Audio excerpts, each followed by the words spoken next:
Hello everyone, आज की video से अपन स्टार्ट कर रहे हैं डिफरेंशिएशन। और इस वीडियोस में यानी डिफरेंशिएशन वाली प्लेलिस्ट में अपन डिफरेंशिएशन कैसे कैसे करते हैं, प्लस वाले डिफरेंशिएशन, रूल ऑफ एडिशन वगैरह, रूल ऑफ लॉग्स वगैरह, वो सारी चीज़ें एज ए 1 बाय 1 कवर करेंगे। तो आज अपन देखने वाले हैं डिफरेंशिएशन कब यूज़ होता है, कैसे यूज़ होता है, कहाँ यूज़ करना होता है इकोनॉमिक्स में, और उसके बाद अपन एक छोटा सा रूल भी कवर करेंगे। तो अगर आपने इससे पहले वाली स्टैटिक्स की video, micro economics, macro economics या मनी बैंकिंग और पब्लिक इकोनॉमिक्स की वीडियोस नहीं देखी हो, और अगर आपको देखनी हो तो आप आई कार्ड पर जाके चेकआउट कर लेना। मैं सारी प्लेलिस्ट का लिंक वहाँ पे आपको दे दूंगा।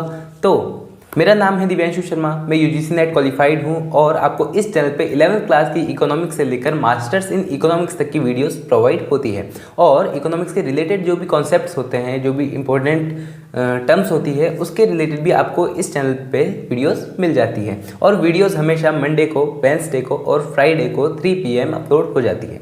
तो आप चैनल को सब्सक्राइब कर देना और बेल आइकन भी दबा देना, ताकि आगे आने वाली वीडियोस की नोटिफिकेशन आपको टाइम टू टाइम मिल सके। तो स्टार्ट करते हैं आज की वीडियो को।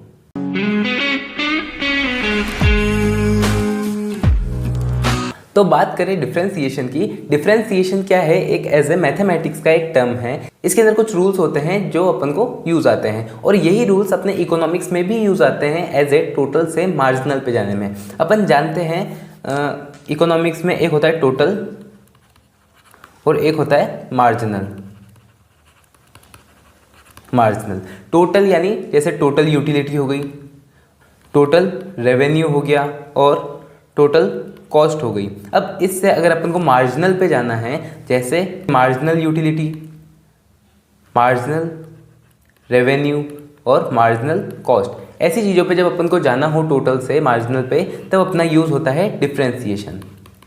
डिफरेंशिएशन अपना तब यूज़ होता है। तो मतलब ये क्या है? ये एज ए यूज़ होता है अपन को टोटल से मार्जिनल पे ले जाने के लिए। डिफरेंशिएशन का इकोनॉमिक्स में ये यूज़ होता है। तो यानी जब भी अपन कोई क्वेश्चन करते हैं माइक्रो इकोनॉमिक्स में, तब अपन इसको यूज़ करते हैं। जब आप थोड़े से हाई लेवल पे आ जाओगे, मास्टर्स में आ जाओगे, और या फिर ग्रेजुएशन में भी अगर आपके पास स्टैटिक्स होगी, तो उसके अंदर ये चीज़ आती है, यूज़ होती है। तो आज अपन देखेंगे एक रूल जो कि है कांस्टेंट अमाउंट पे अपन टोटल से मार्जिनल पे कैसे जाते हैं और उस पे कैसे रूल लगता है, वो अपन एज ए बेसिक सा इंट्रोडक्शन देखेंगे और स्टार्ट करेंगे। तो स्टार्ट करते हैं अपन सबसे पहले एक कांस्टेंट रूल।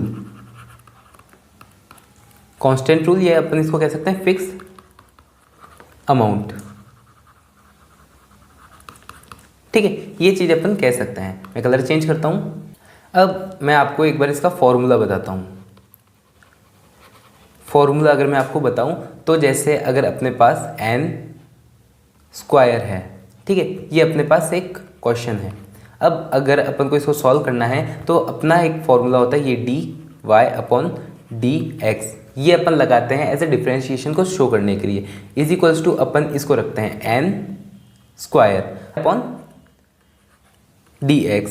अब अपन इसको सॉल्व करेंगे तो वो कैसे करते हैं? सबसे पहले अपन को जो पावर होती है वो की वही इंटू किससे हो जाती है? ये n से हो जाती है। तो यहाँ पे 2 आ जाता है। 2 पावर है तो ये 2 ही आगे आएगा। इसके अलावा अपन क्या करते हैं? पावर में से -1 कर देते हैं। यही चीज़ होती है जब भी अपन कोई से भी डिजिट लेंगे। अगर सिंगल डिजिट होगी तो सिंगल डिजिट के साथ यही होगा ये चीज़, और अगर डिजिट और आगे बढ़ती जाती है, या प्लस होगा या माइनस होगा, जो भी होगा वो आगे भी डिजिट के साथ ऐसे ही चीज़ फॉलो होती रहती है। तो ये चीज़ होना सबके साथ ही ये शुरू में होती है। तो जब ये ऐसे होगा तब अपन किसको कैसे लिख सकते हैं? dy/dx is equals to n into 2, 2n, 2 में से 1 गए तो 1, ये 1 लिखने की जरूरत नहीं पड़ती है अपन को। तो ये हो जाता है अपना डिफरेंशिएशन, 2n आ जाता है इसका। समझे? ये ऐसे चलता है अपना डिफरेंशिएशन, ऐसे ही होता है। अब अपन कुछ क्वेश्चंस करते हैं। जैसे क्वेश्चन लेता हूँ मैं एक 5x³। इसको अगर अपन सॉल्व करें तो यहाँ पे करता हूँ सॉल्व। यहाँ पे सबसे पहले dy/dx लिखेंगे अपन, इज इक्वल्स टू लिखेंगे 5x³ अब अपन इसको सॉल्व करेंगे तो कैसे करेंगे? dy/dx इज इक्वल्स टू 3 को मल्टीप्लाई करेंगे 5 से, तो यानी 3 इंटू 5x³ dx, और यहाँ पे पावर में से एक माइनस हो जाएगा तो 3 माइनस 1, और जब अपन इसको लिखेंगे तब ये क्या आ जाएगा, यहाँ पे लिख देता हूँ मैं नीचे, dy upon d x is equals to 5 3 15, 15x square. ये अपना हो जाएगा, ये हो गया अपना डिफ्रेंसिएशन। एक और सम करते हैं,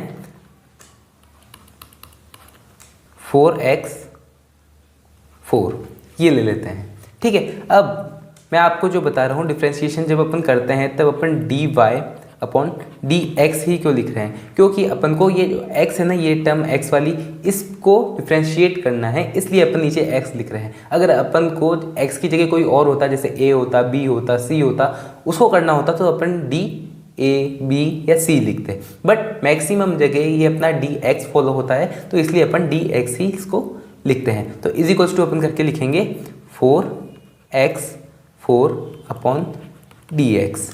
अब इसको सॉल्व करते हैं, यहाँ पे dy upon d x is equals to 4 power है, 4 आगे आ जाएगा, तो 4 into 4x 4 minus 1 upon d x. Okay, 4 4 16, तो 16x क्यूब, ये हो जाएगा अपना डिफ्रेंशिएशन। अब एक और क्वेश्चन है, देखो थर्ड क्वेश्चन एक मैं आपको बताता हूँ। अगर आपको दिया हुआ हो ओनली 45, जैसे ये 45 दे दिया है, अब आपको इसको डिफ्रेंशिएट करना है। जब आप लिखोगे d y upon d x is equals to 45 upon d x. अब इसके अंदर x है ही नहीं, तो जब इसके अंदर x होता ही नहीं है तब इसका डिफ्रेंशिएशन हमेशा 0 आता है। और एक और टर्म होती है जो होता है, ये देखो फोर्थ वाला अपन लिखते हैं 4x। इसमें क्या होता है, इसके अंदर जब अपन इसको डिफ्रेंशिएट करते हैं dy upon d x is equals to 4x upon d x. अब यहाँ पे सिंगल x है, तो अब सिंगल x की पावर 1 है, तो यहाँ पे आगे इंटू किससे हो रहा है, 1 से हो रहा है। अब यहाँ पे 1 है तो माइनस भी 1 से हो रहा है। अब ये क्या हो जाएगा, 4 1 4 हो जाएगा। x 1 का था, उसमें से ही 1 माइनस हो गया, तो x क्या बचा, 0 बचा, तो इसलिए अपन x नहीं लिखते, डायरेक्ट 4 आ जाता है यहाँ पे। ये चीज़ें होती हैं, तो आपको ये चीज़ों का थोड़ा ध्यान रखना है, इसका और इसका, तो आपके क्वेश्चंस और अच्छे से हो जाएंगे। तो ये सारी चीज़ें हैं, कुछ इंपॉर्टेंट थी जो मैंने आपको बता दी है। नेक्स्ट में अपन रूल ऑफ एडिशन कवर करेंगे, उसके अंदर ये चीज़ें ध्यान में रखनी पड़ेगी आपको। और मैं आपको कुछ क्वेश्चन दे देता हूँ जो आपको करके बताना है। 5x क्यूब, फिर एक है 7x 5, फिर एक है 35 और फिर एक है 3x। ये आपको क्वेश्चन है, कुछ करके बताने हैं। आप कमेंट बॉक्स में इसका आंसर दे सकते हैं। तो होप आपको ये वीडियो समझ में आई होगी, डिफरेंशिएशन थोड़े बहुत क्लियर हुए होंगे और आगे वाली वीडियोस में और भी ज़्यादा क्लियर होते जाएंगे। तो आप चैनल को सब्सक्राइब कर देना और बेल आइकन भी दबा देना, ताकि आगे आने वाली डिफरेंशिएशन की वीडियोज़ को और कोई भी वीडियोज़ को आप मिस ना करें। तो अपन मिलेंगे नेक्स्ट वीडियो में। Thanks for watching.